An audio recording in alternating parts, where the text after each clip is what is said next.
కన్నా ప్రేమించిన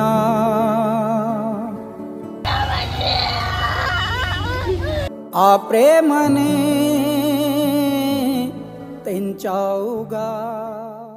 ఇప్పుడు ఇష్యూ జరిగిన తర్వాత తెలంగాణ గవర్నమెంట్ నుండి కానీ లేదంటే అధికారుల నుండి కానీ మీకు మళ్ళీ ప్రొటెక్షన్ కోసము మీ అంటే భర్తను చంపిన తర్వాత మళ్ళీ మీ మీదకి వస్తారనే ఆలోచనతో మీకు ప్రొటెక్షన్ కోసం పోలీసులు ఏమైనా చర్యలు తీసుకున్నాము? లేదు, వాళ్ళు అసలు రానే రాలేదు. పోలీసులతో చేయజలుపుకునే అవసరం అయితే డబ్బులు కూడా ఖర్చు చేసేటువంటి అవకాశాలు ఉంటే మా అన్న వాళ్ళు అనుకునేటువంటి ఆలోచన ఏమైనా ఉందా? ఉన్నది, 2 కోట్ల దాకా ఖర్చు పెట్టిర్రంట చంపనికి.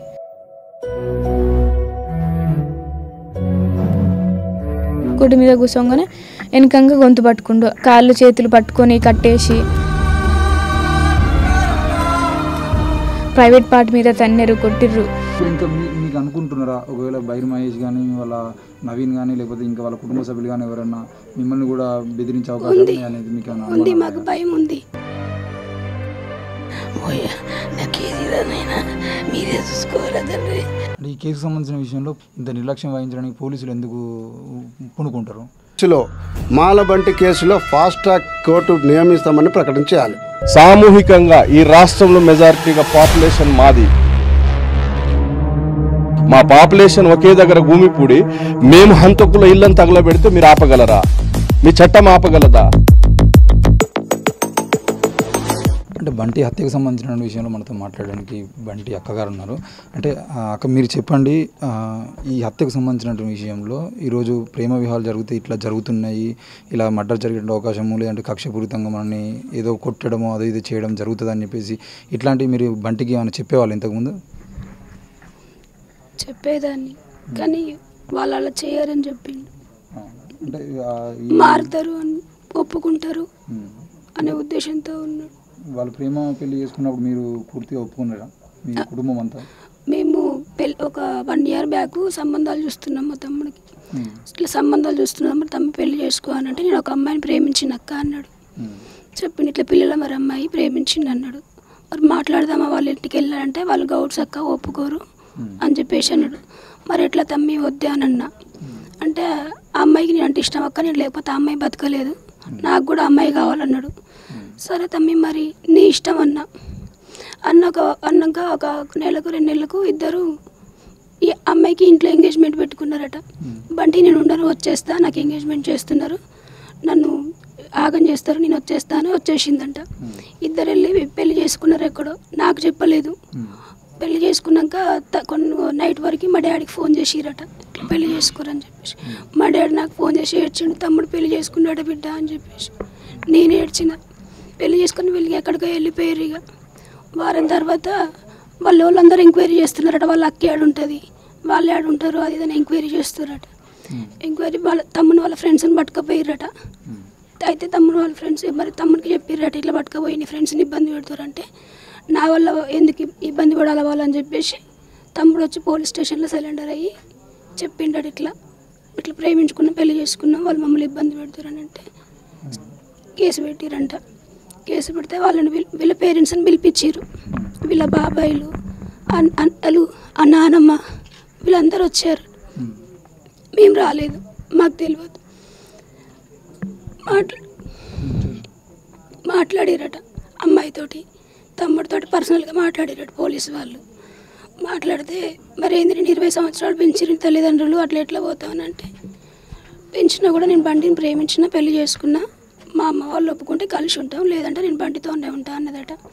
తర్వాత వీళ్ళ నాన్నమ్మ తిట్టిందట. మా డాడీ అక్కడ ఉండేనట, నీ కొడుకు ఎట్లా బతుకుతుందో చూస్తారా, నీ కొడుకు నిన్నాళ్ళున్నా చంపుతారా అని చెప్పి వాళ్ళ నాన్నమ్మ తిట్టుకుంటూ పోయారట అందరూ.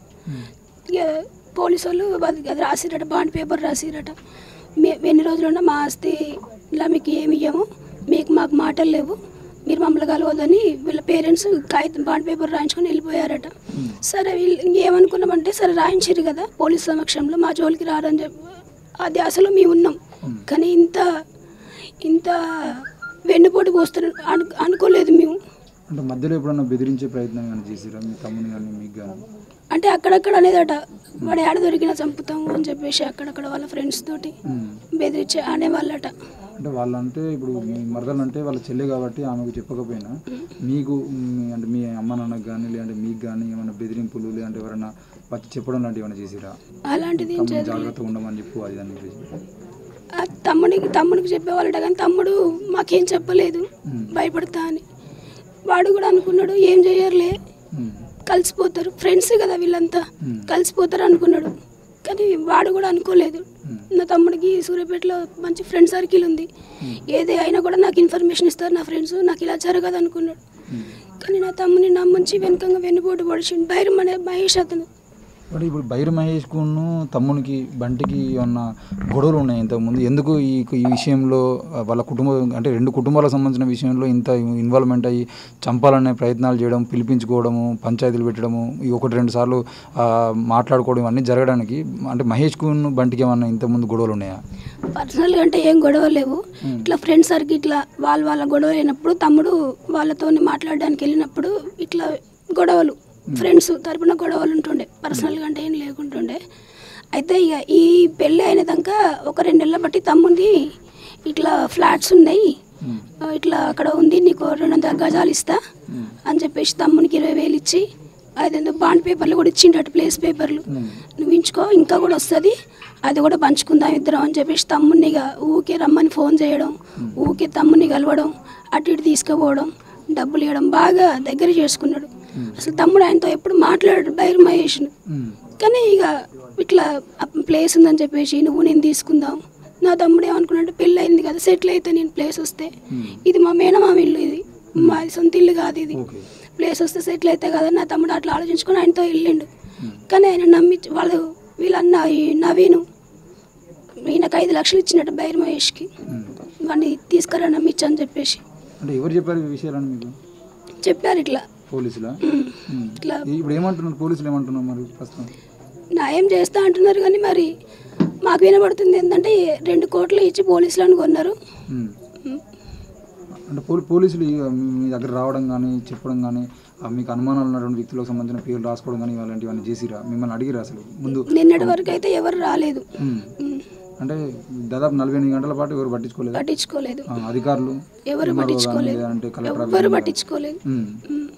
మేము ఒక అనాథాలకి ఇక్కడ ఏడ్చినాం రాత్రి భయమై, ఎవ్వరు పట్టించుకోలేదు మమ్మల్ని. ఇప్పుడు ఇంకా మీకు అనుకుంటున్నారా ఒకవేళ బైరు మహేష్ కానీ వాళ్ళ నవీన్ కానీ లేకపోతే ఇంకా వాళ్ళ కుటుంబ సభ్యులు కానీ ఎవరన్నా మిమ్మల్ని కూడా బెదిరించే అవకాశం అనేది మీకు ఉంది? మాకు భయం ఉంది.